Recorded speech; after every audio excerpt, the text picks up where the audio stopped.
Hey folks, Kevin here. Well, it's July 10th, 2022, and I thought what I'd do this morning is give you a little bit of an update on the living fence, and we'll go over there in a couple of moments. 2 weeks ago, I posted a video about starting a new living fence, and one of the main trees that we're going to use as an initial soil stabilization tree, and one that can create a living hedge and provide habitat for wildlife, for all the birds that we need so desperately here on our property. They help to control all the pests on the property as well. And the curly willow is such an amazing tree. So over here in the western garden plot that I'm in right now, I'm going to turn the camera down and we could see the small curly willows.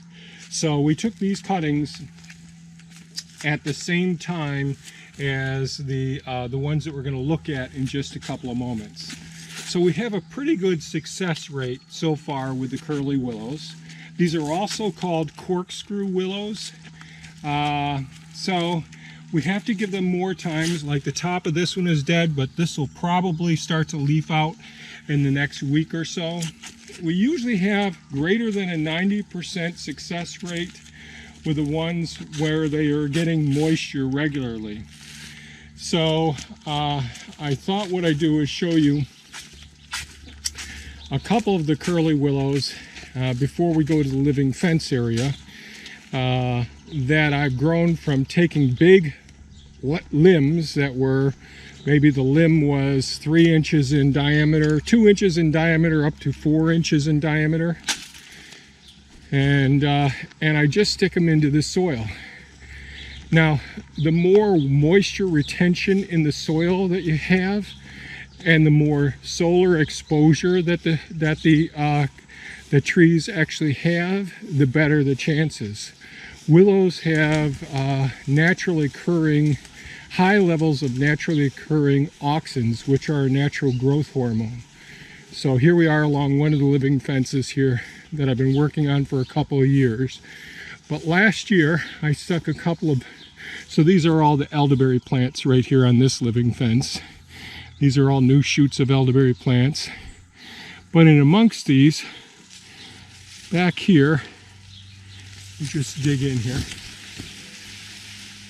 Here is one of the curly willows, and that's the stick. You can see where all this is new growth since last year. So most of this came up last year, then there's all the small branches that have come up this year. But this is, sorry, trying to move the camera here and get into the brush here. This is a top here of about an 8-foot that I stuck 2 feet in the ground. And here's another one here. And they are a fascinating one, but this creates a good wind barrier. It also creates a great deal of interest. It creates more cuttings if you want to start more and more. But we'll get a look at the caliper here. So here we are, that's my hand. Hopefully this is showing up. And this is the hugelkultur area below the soil, and then wood chips, a couple of years of wood chips. So we're doing experiments with our different living fence lines here, and this is part of it, because eventually that old fence behind here is going to come down. And then we got high bush cranberry plants here, bushes up here. We've got oak trees up above. So we got quite a variety of different species going on here. But I wanted to show you, these were big sticks that I stuck in the ground last year. And I'll show you some, I think 3 years ago,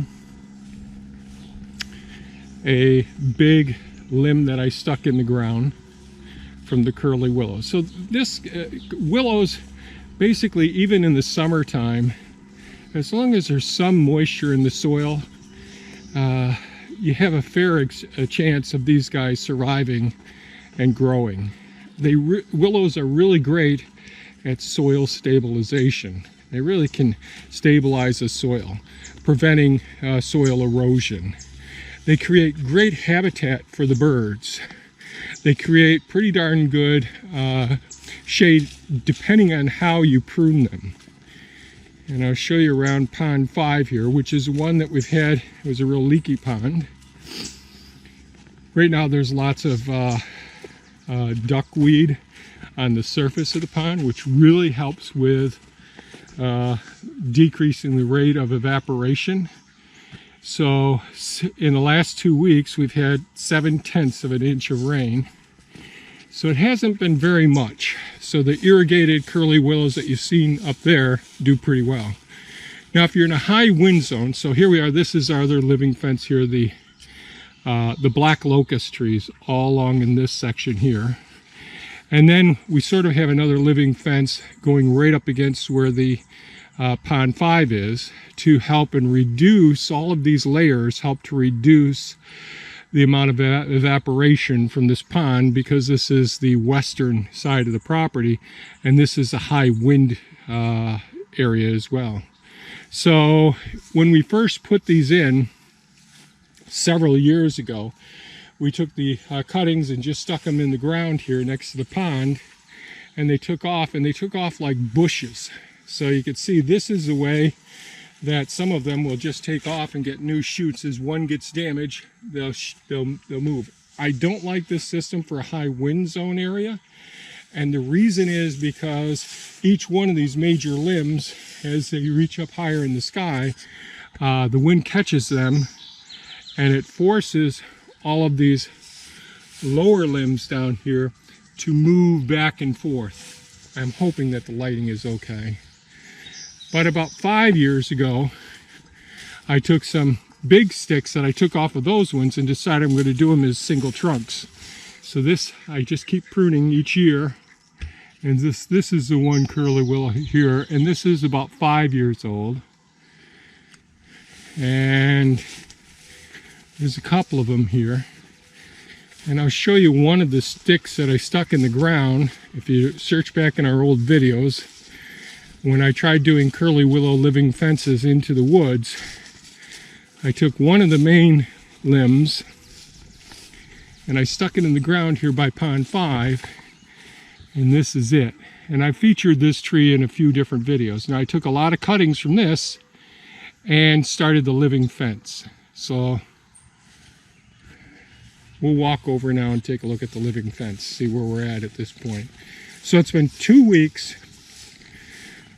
We had 7/10 of an inch of rain,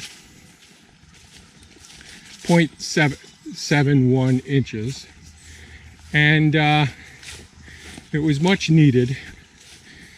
And it's been fairly hot, but not terrible like most places in the country. But this is a full sun exposure area, and it's on the edge of a hugelkultur mound and wood chip area here, this living fence. And we had just disrupted all of the soil to take down the fence that was here, and that's the man-made cedar fence that was here, and we used that in a hugelkultur pit. And we'll take a look at them. So they aren't going to look as great, but you've got to be patient, and you'll probably have better than a 50% success rate as long as there's some moisture retention. Now the problem over here is that direction is north, that direction is west, and the winds come out of this area, and the first part of the soil that's going to dry out over here is this whole leading edge. And you'll see that we've got the comfrey starting to shoot up here some now. So this is the comfrey that I came through and put through. And here are the curly willows right here. So you don't see much leaf development on some of the small ones. Yes, you can see some of the leafing here. I mean, you can see some of the comfrey here. So the bigger ones, they're slower, but it's still green. And we can just prune off all the dieback, everything that's brown and all. And again, the smallest ones tend to leaf out first. So in amongst the comfrey here. And as the soil gets deeper, there's a better chance that they're going to survive because there's more moisture retention. The deeper that you're able to get these plugs in the ground, which I didn't get them all that deep, the better the chances are for success as well. So this one I probably got in quite a ways, so you could see some leafing starting on this one.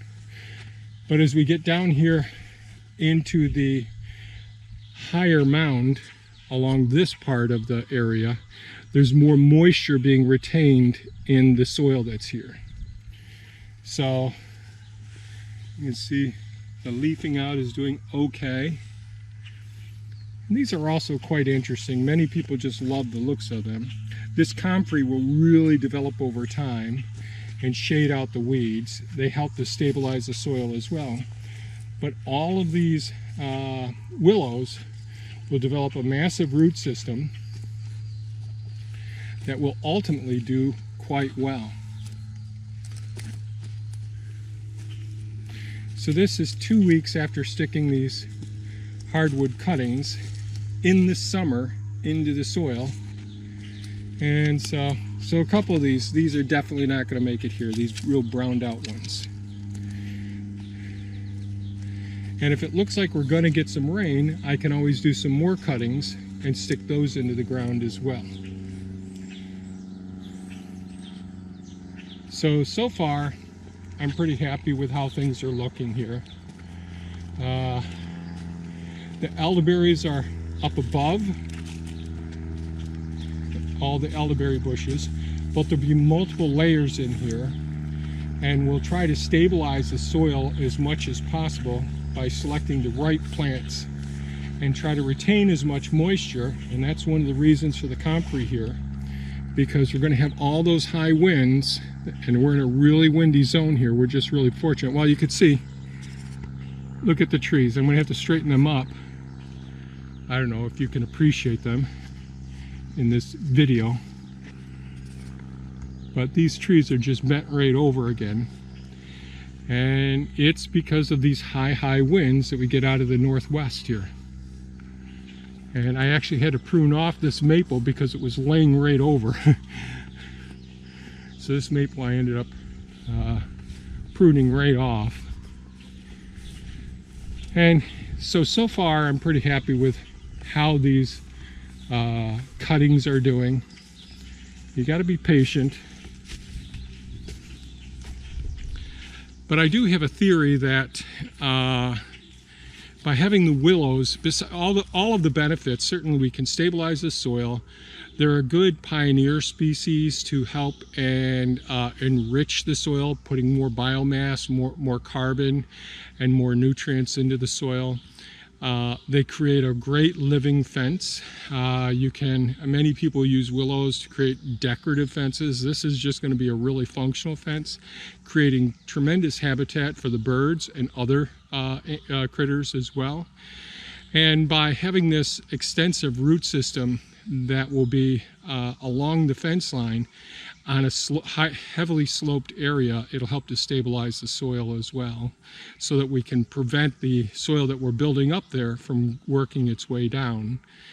And with the comfrey, it'll help to shade things out as well. I believe that with all the auxins, the growth hormones that these plants exude, besides with their own development, they can actually help with the rooting of other plants as well. So I'm going to experiment with that in the future and see if curly willow cuttings can enhance the growth and development of other species, as well as we're trying to propagate other more challenging species here on the property. So just wanted to make a relatively quick video for me on the curly willows. And so this is 2 weeks after sticking these ones in the ground. Don't be disheartened if it takes a while, especially if in an area where you aren't getting the water. There's a drip tape that comes on for a little over 30 minutes. I can't remember, 32 or 36 minutes over there. It comes on once a day, so that's helpful for getting the hardwood cuttings. So if you can water them, they can really establish roots. Then you can transplant them in the fall. So if you do the cuttings early in the spring or in the fall, it's like 100% success. This we did at the end of June, which we're into the drought months at this time of year. So that's an update on the living fence progress at this point. A lot more to come on the living fences that we're creating here. And these are also hedgerows and food forest margin zones as well.